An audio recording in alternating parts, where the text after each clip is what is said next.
In early 2026, the average American household earns more in nominal dollars than at almost any point in recorded history, and yet 62% of Americans are living paycheck to paycheck. If income were the determining variable, those two facts should not coexist. But they do, and they have for years. That tension is not accidental. It points to something operating beneath the surface of every personal finance conversation, a gap between what people earn and what they're equipped to do with it. This video is about closing that gap, not by earning more, but by deploying 4 specific financial moves that every salaried worker already has access to, starting today.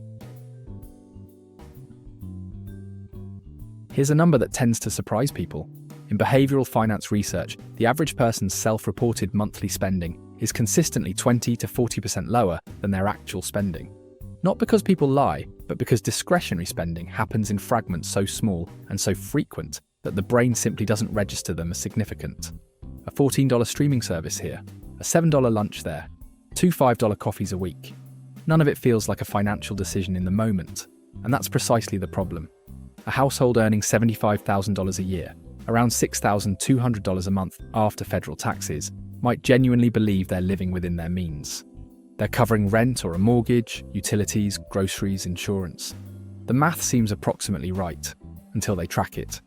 When households actually log every transaction for 30 days, a category almost always emerges: $300 to $600 in spending that has no clear identity. Subscriptions never cancelled, convenience purchases that accumulated into a pattern, food delivery charges that didn't feel like eating out because they happened at home. This isn't a discipline failure, it's a visibility failure. And the distinction matters because the standard financial advice response, spend less, cut back, show more willpower, attacks the wrong variable. Before you can make better decisions with money, you need accurate information about where it's going. That means tracking, and tracking completely. Not selectively, not just the big categories, everything. The psychological resistance to this is real. Tracking spending forces a confrontation with the gap between how you think you live and how you actually live. That gap for most people is uncomfortable. But discomfort here is the mechanism of change. Once you have 30 days of real data, the adjustments become obvious. Not because someone told you to cut your coffee, but because you can see, in your own numbers, where $200 a month quietly evaporated. There's also a subtler effect. When you know you're tracking, decisions that previously happened on autopilot begin to surface as actual choices. That $15 impulse purchase becomes a conscious decision rather than an invisible one. Tracking doesn't just generate data, it restructures the way spending decisions get made in real time. A notebook, a spreadsheet, a free app. Pick whichever you'll actually use, because the only variable that determines whether this works is whether you stay consistent for 30 days. At the end of that month, you won't need anyone to tell you where to adjust. The data will tell you, and you'll be operating with something most people never have: an accurate picture of their own financial life. In 2025, the Federal Reserve's report on economic well-being found that 37% of American adults could not cover an unexpected $400 expense without borrowing money or selling something. More than 1 in 3 adults, in the wealthiest economy in recorded history, cannot absorb a $400 disruption without going into debt. And medical debt, driven largely by unexpected health events, remains the leading cause of personal bankruptcy in America entering 2026. Consider what this means at the household level. 2 families, same income, same neighborhood, same general spending habits.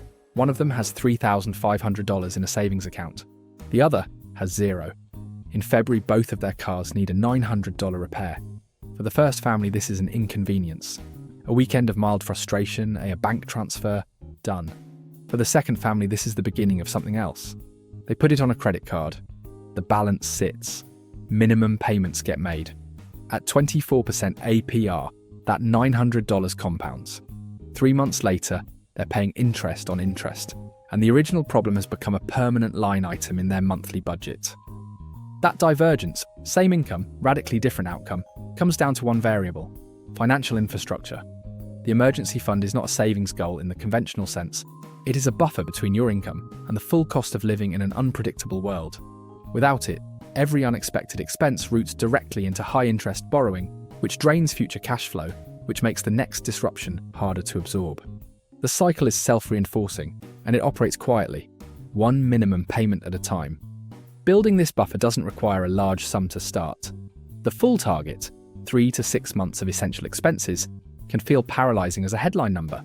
A household spending $4,000 a month on essentials is looking at $12,000 to $24,000. But the protective function activates long before you reach that level. Even $1,000 covers the statistical majority of common financial emergencies: car repairs, minor medical costs, appliance failures.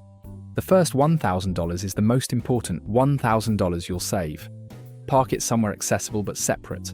A high-yield savings account, where current 2026 rates remain in the 4.5 to 5% range. The physical separation matters psychologically. Money in a checking account has a gravitational pull towards spending. Money in a dedicated account, labelled and purposeful, is far less likely to dissolve into daily cash flow. There's a dimension of this that extends beyond the balance sheet. When you have no financial buffer, job dissatisfaction becomes a trap. You can't afford to leave. You can't afford to negotiate. You can't afford a gap between positions. Financial precarity doesn't just affect your savings, it compresses your options in every professional relationship you have. 3 months of expenses sitting in a high-yield account isn't just protection against emergencies, it's the foundation of leverage.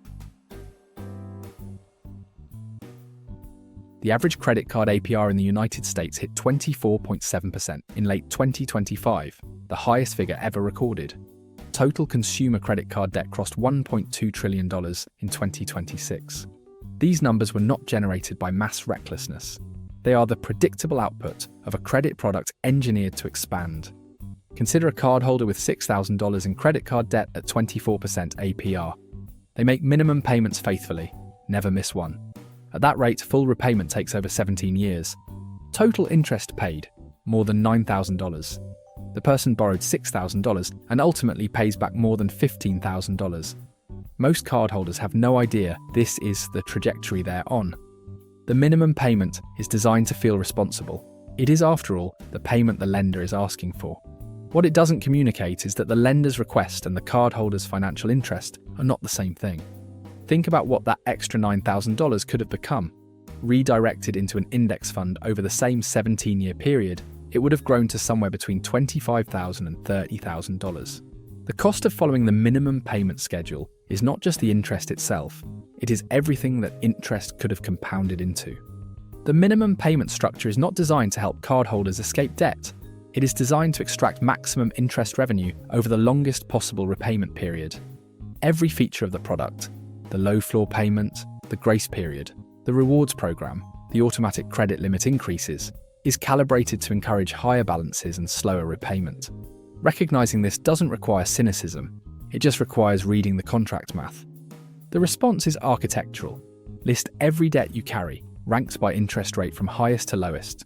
Allocate every surplus dollar, after essential expenses and emergency fund contributions, to the highest rate balance first.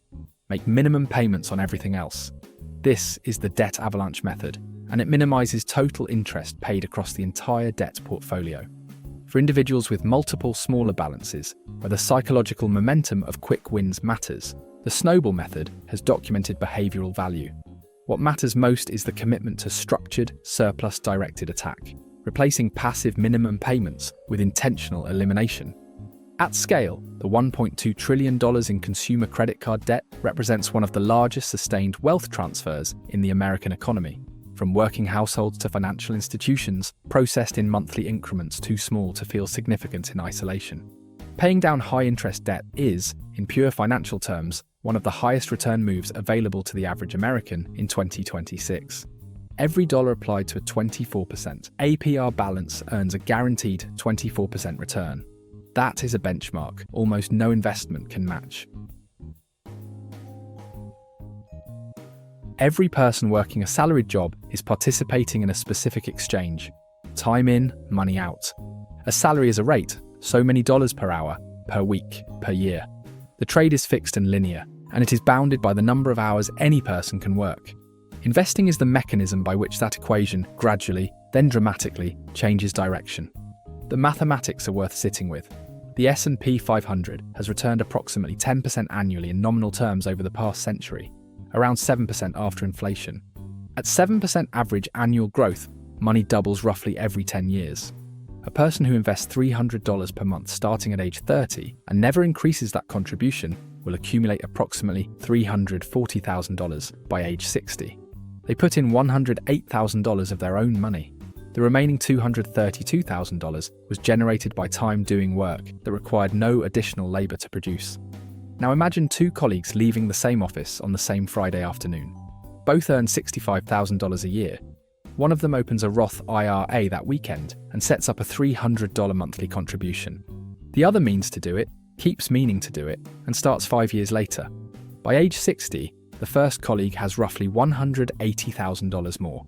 Not from working harder, not from earning more, but from 5 years of compounding the second colleague can never recover. The delay didn't feel like $180,000. It felt like procrastination. This is the logic that makes investing non-optional for the salaried worker.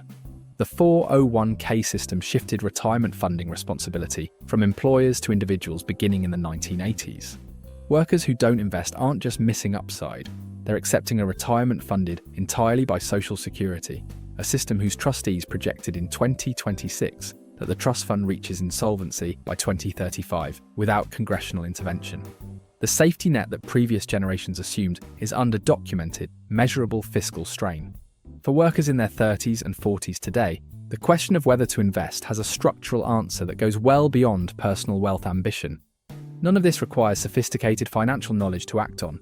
An employer's 401k match, typically 3 to 6% of salary, is an immediate 50 to 100% return on contributed dollars. There is no investment vehicle in the American financial system that guarantees that return. After capturing the full match, a Roth IRA offers tax-free compounding growth with no required minimum distributions. Index funds with expense ratios below 0.10% are the baseline vehicle, diversified, low cost, and historically outperforming the majority of actively managed funds over any 15-year window. The practical move is automation. Set a fixed monthly contribution and let the system execute it. The investors who build the most wealth over a working lifetime are the ones who made a single decision early, automated it, and didn't interfere with it during market downturns. Discipline matters, but a well-structured automatic contribution makes discipline far less fragile. The 4 pillars aren't really a financial plan. They're a quiet transfer of power.